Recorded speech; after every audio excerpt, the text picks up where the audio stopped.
열왕기상 5장 말씀입니다. 열왕기상 5장과 6장은 성전 건축하는 그런 것을 기록한 말씀입니다.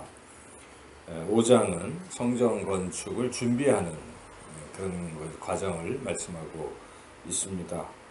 솔로몬이 이제 이 성전 건축을 했는데요. 원래는 그 아버지 다윗이 성전 건축을 하기를 그렇게 원했습니다. 성전 건축하기를 그렇게 원했던 것이죠. 그 이유는 성전에 하나님이 임재하시는 것이기 때문에 하나님의 다스림을 받고 하나님의 인도하심을 받고 또 이런 간절한 소원 때문에 다윗이 성전 건축을 했던 것이죠. 또한 성전 건축은 다윗의 명성을 높이기 위한 것이 아니라 하나님의 이름을 높이고 하나님을 위해서 하는 것이다 하는 것이 참 중요한 대목이죠. 그래서 하나님을 위해서 성전 건축을 해야 되겠다. 내가 하나님을 위해서 무엇을 할까 하는 그런 마음에서 다윗은 성전 건축을 하기를 간절히 원했습니다. 하나님은 다윗의 그런 마음을 굉장히 좋아하셨죠. 다윗이 성전을 건축하겠다는 그 마음. 어느 날 다윗이 그랬잖아요. 나는 이렇게 백향목집에 좋은 데 거하고 있는데 하나님의 성전이 없다. 이런 그냥 텐트에다 이렇게 모시고 하는 것에 대한 커다란 부담감을 느끼며 안타까워할 때 하나님께서 나타나셔서 야, 그런 마음만 가져도 참 좋구나 하면서 나단을 통해서 하나님께서 다윗에게 약속을 해주시잖아요. 그래서 네 평생에 자자손손 왕위가 끊어지지 않을 것이고 형통할 것이다 하는 그 다윗 언약이 그래서 나온 것입니다. 그 마음, 하나님을 위해서 뭘 할까?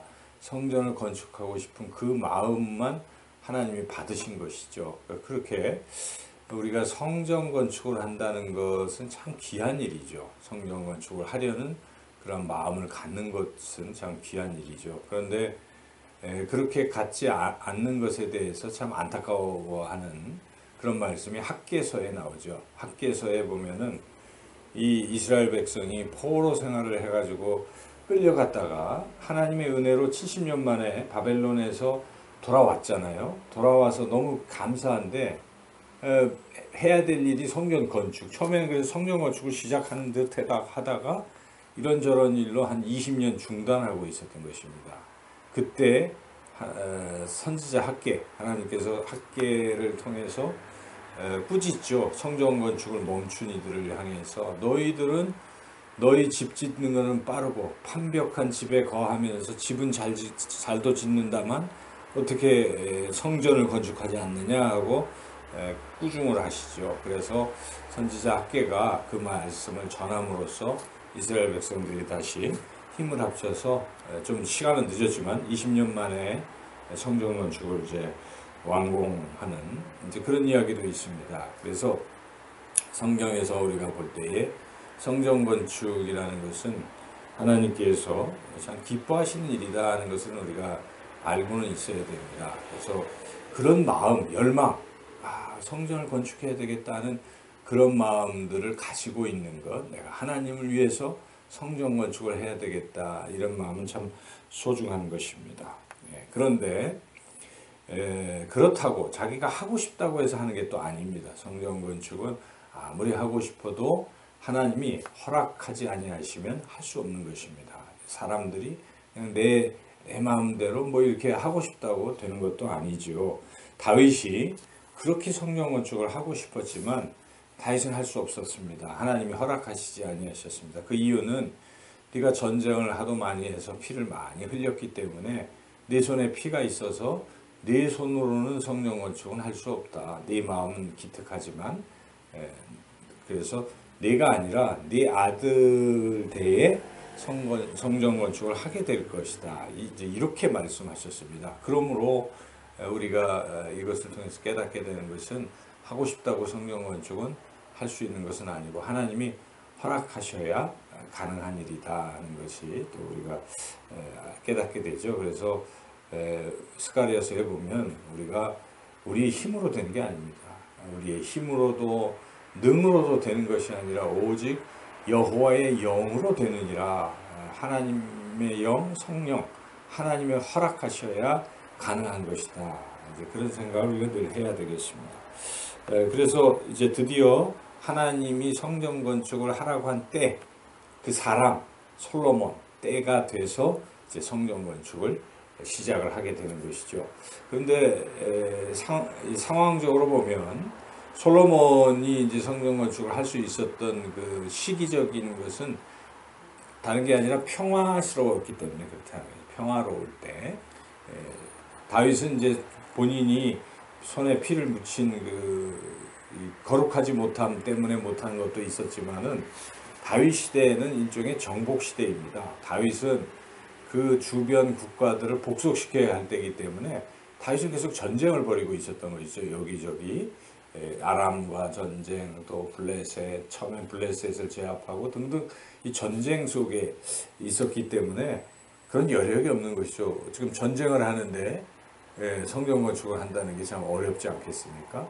그런데 솔로몬의 때는 그야말로 평화의 시대입니다. 솔로몬 때는 이 전쟁이 없어요.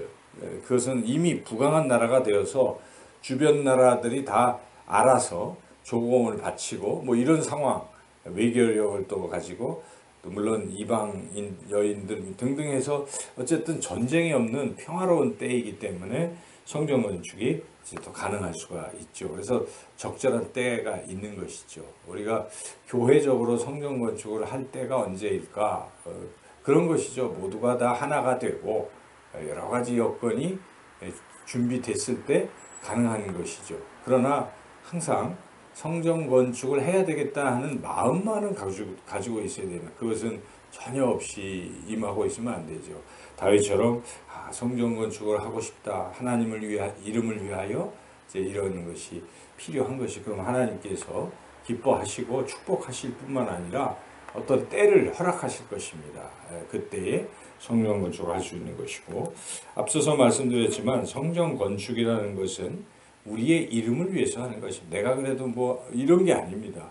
어느 시골 같은데 어떤 장로님이 자기가 교회를 몇 개 세웠다고 늘 자랑하는 이런 것이 아니라는 것입니다. 그것은 하나님이 기뻐하시는 것이죠. 그래서 그런 하나님을 위하여 성전 건축을 한다는 마음을 가진 사람이 성전 건축을 했을 경우는 그것은 정말 하나님의 영광이 나타나는 것이지만 자기 이름을 위해서 성전 건축을 했다? 그런 사람이 그 교회에 계속 있으면 어떻게 됩니까? 그 교회 주인 행세를 하게 되겠죠. 그런 일이 비일비재합니다. 이 지방 어디 이런데 내가 세웠다고 항상 거기서 그 막노릇하고 있는 듯한 이제 그런 일들이 있죠. 그래서는 안 되죠. 여기에 우리 5절 말씀을 같이 한번 읽어보겠습니다. 여호와께서 내 아버지 다윗에게 하신 말씀에 내가 너를 이어 네 자리에 오르게 할 네 아들 그가 내 이름을 위하여 성전을 건축하리라 하신 대로 내가 내 하나님 여호와의 이름을 위하여 성전을 건축하려 하오니. 네, 그렇습니다. 그래서 항상 하나님의 이름을 위하여 우리는 하나님의 영광을 위하여 먹든지 마시든지 무엇을 하든지 다 하나님의 영광을 위해서 하는 것이기 때문에 성전 건축 하고 싶은 간절한 마음을 가지고 하나님을 위해서 해야 되겠다. 그리고 기도하면서 또 때를 기다려야 되겠습니다. 이렇게 이제 하고 또 굉장히 중요한 게 있어요. 성전 건축을 함에 있어서 꼭 필요한 것이 있습니다. 그것은 하나님의 지혜라는 것입니다. 지혜 없이는 할 수가 없지요. 그래서 12절을 같이 한번 읽어보겠습니다. 여호와께서 그의 말씀대로 솔로몬에게 지혜를 주신 고로 히람과 솔로몬이 친목하여 두 사람이 함께 약조를 맺었더라. 이 약조는 성전 건축을 위한 준비하는 약조인 것이죠. 이게 딱 됐으니까 이제 6장에서 성전 건축이 시작이 될 수가 있습니다. 이것이 없으면 불가능한 거예요. 그래서 이게 다 하나님의 지혜로 가능한 것인데 구체적인 내용이 오늘 본문에 쭉 있지 않습니까? 그것은 그 위에 두로라는 지역, 시돈 두로 그 지역의 왕이 히람 왕인데 이 그 두로와 시돈 지역에는 성전 건축할 수 있는 가장 중요한 제목이 있다. 나무가 있고 돌이 거기 다 있는 것입니다. 그래서 나무와 돌로 성전을 건축하는 것일 텐데 그게 히람 왕에게 있어요. 이 히람 왕과 어떤 관계를 맺느냐에 따라서 조달을 받을 수가 있고 없고 결정되는 것이죠. 그래서 이 솔로몬이 하나님이 주시는 지혜로 히람 왕과 잘 이렇게 조약을 맺는 과정이 오늘 본문 앞에 쭉 나와 있습니다. 말을 잘하죠, 솔로몬이. 아버지 때부터 아버지 얘기를 하는 것이죠. 왜냐하면 아버지 다윗과 히람은 사이가 굉장히 좋았죠. 이미 다윗은 히람에게 그런 성전 건축에 대한 준비로서 그런 조약도 맺어놓고 그랬던 것이죠. 그래서 이런 걸 충분히 활용하면서 그 히람 왕과 좋은 관계를 맺고 또 히람 왕에 필요한 걸 채워준 것이죠. 히람 왕 입장에서는 먹는 게 여의치 않습니다. 산에 나무는 많고 돌은 많지만 농지가 없잖아요. 그러니까 근데 이쪽에 이스라엘은 또 농지도 있고 또 이스라엘은 그 모든 게 요충지입니다. 무역의 요충지입니다. 여러 이 아프리카와 유럽을 연결하는 그 길을 거기서 이제 무역이 이루어지니까 이 위쪽에 있는 이 페니키아인들인데 들어와시던 사람들이 이런 사람들이 그런 무역로를 또 확보해야 되고 여러 가지 자기네들의 필요도 있었죠. 그래서 이제 그런 관계에서 이렇게 조약이 맺어진 것인데 그 배후에는 결국 하나님의 지혜가 필요한 것이고 아무리 그게 필요하다 그래도 외교 관계를 잘 맺지 못하고 하면 아무 소용이 없지 않습니까? 근데 솔로몬이 참 잘한 것이죠. 그래서 그들에게 필요한 곡식과 기름 같은 것을 주고 그 잣나무와 백향나무를 받고 또 돌 같은 것도 그들의 기술까지도 활용하지요.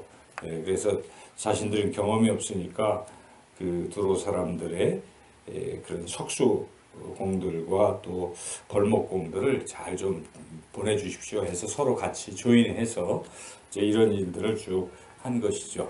그래서 이게 다 하나님의 지혜로 성령 건축 준비가 잘 되었다는 게 오늘 본문 말씀이기 때문에 우리가 성령 건축을 할 때 절대적으로 기도해야 됩니다. 기도해서 성령 충만해서 하나님의 지혜를 우리가 구하고 그 지혜로서 해야 된다는 것이고 여기 이제 한 가지 솔로몬의 조금 실책이라고나 할까요? 그런 부분도 있어요. 이제 이게 강제 노역을 시키는 것이죠. 13절에 보면은 역군을 불러일으켰다 이렇게 됐잖아요. 그래서 지금 약 18만 명을 이제 강제 노역을 시킨 것입니다. 뭐 월급을 주고 하는 게 아니라 이스라엘 백성들 18만 명을 가지고 또 3만 명 가서 보내가지고 벌목하게 하고 또 짐꾼 7만 명 그리고 돌 이렇게 하는 석수장이 8만 명 막 이렇게 또 그 감독자 18만 3,300명이라는 사람들을 강제 동원해서 일을 하고 있는 이런 모습을 우리가 볼 수가 있죠. 이것 때문에 강제로 했기 때문에 나중에 솔로몬이 죽고 다음 르호보암이 대를 이었을 때에 요 문제 가지고 이제 뭐 설왕설래 할 때 르호보암이 더 세게 더 가혹하게 하자 그래서 나라가 두쪽났죠. 그래서 그것은 좋지 않다는 것입니다. 이건 조금 지혜롭지 못한 하나님의 지혜로 보기는 어려운 부분이죠. 그러나 솔로몬이 그렇다고 아주 미련하게 강제로 너무 지나치게 하지는 않았습니다. 여기에 보면 14절에 보면 한 달은 레바논에 가서 일하고 또 고향으로 돌아와서 2달 동안 집에 와서 쉬고 이제 이렇게 적절히 그 강제 노역이긴 하지만 형편을 알아서 좀 쉬게도 하고 이렇게 좀 숨통이 트이게 해준 그런 부분은 높이 살만 하죠. 그렇지만 이렇게 이걸 강제로 해서는 안 됐고 이런 식으로 했었어야죠. 자원하는 이렇게 우리가 성전 건축을 하는데 정말 이 일에 하나님을 위해서 동참하실 분들은 생업을 잠시 내려놓고 동참하십시오. 이렇게 자발적으로 하는 게 필요하죠. 이게 모세가 성막을 건축하려고 할 때는 그랬어요. 사람들이 다 자원하면서 다 기쁘게 예물을 드리고 이제 이런 과정들이 있었지 않습니까? 우리가 성전 건축이라는 것도 뭐 강제로 다 해야 된다 이렇게 하면은 그것은 하나님의 뜻이 아닙니다. 다 기뻐하며 야 정말 해야 되겠구나 내 평생에 하나님을 위하여 이 일을 해야 되지 않겠나 이런 마음들을 불러일으키는 것이 더 중요하겠죠.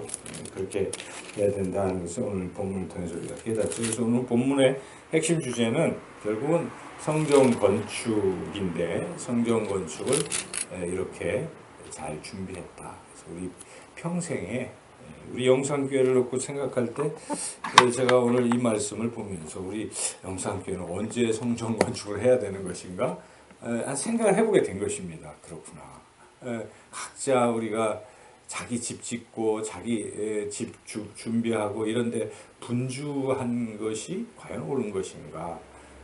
우리가 이 성전 우리 지금 뭐 왔다 갔다 하는 지금 상황이잖아요. 그래서 이게 참 필요하겠구나 이런 마음은 듭니다. 그러나 본질이 또 성전 건축 그 자체에 있는 것은 아니겠죠. 그래서 성전 건축도 결국 하나님의 임재 속에서 이렇게 살아가는 그런 것이기 때문에 우리가 교회가 이렇게 든든히 세워지는 것도 성전 건축이라고 볼 수가 있어요. 결국 무형의 교회, 눈에 보이는 유형의 교회, 건물이라기보다 교회는 믿는 사람들의 모임이 교회이기 때문에 이 교회가 든든히 서야 되죠. 하나님은 모인 사람들에게 임하는 것이지 건물에 임하는 건 아니잖아요. 그러니까 우리가 다 같이 이렇게 서로 참 아름다운 교회로 세워지려는 열망, 우리 영산교회가 그런 교회로 세워지기를 열망하는 마음들이 다들 자발적으로 불릴 듯 일어나면 얼마나 좋겠습니까? 근데 너도 나도 그냥 각자의 삶에 바쁘다 보면 안 되죠. 그래서 하나님의 몸된 교회 세우는 이러한 문제를 우리가 기도하고 그런 열망을 가지고 하나님이 허락하시는 대로 하나님의 지혜로 하나님의 능력으로 그렇게 잘 세워 나가시기를 주님의 이름으로 축원합니다.